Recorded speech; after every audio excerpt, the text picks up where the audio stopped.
oftentimes we approach new technologies and new media with is a sense of not necessarily fear, but apprehension.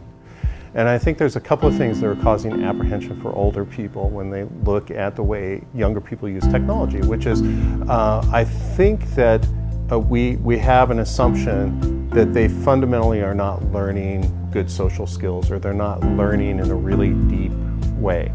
I think the other thing we have concern about is the flip side of that, which is that they don't have enough understanding, or they're not skillful enough in the use of these technology and media to have a good career or to succeed in life. And so both of those, that tension is going on all the time, that one, we see technology as being a corrupting force, and we see it as being an empowering force at the same time. And both of those things are, it creates this paradox in which both of those things are true at the same time.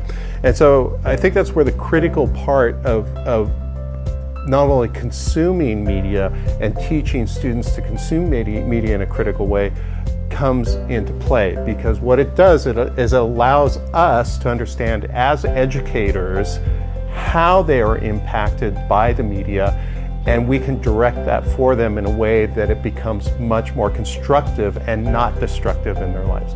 Every technology can potentially be destructive. It's up to us as educators to create a constructive environment and a positive environment in which learning and critical analysis can occur as they're using it. On the other side of that, the students need to develop some very basic skills and understandings about what they're using in terms of technology and media so that it can be useful to them in their life journey.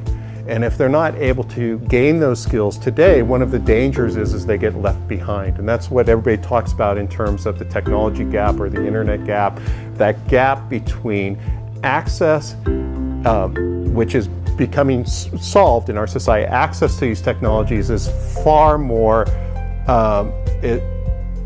is occurring far more often now than it has in the past, but then we have another gap that we need to fill, which is understanding and utilization. So if I don't understand well how to use these tools, I don't have the same opportunities as someone who is much better at it than I am.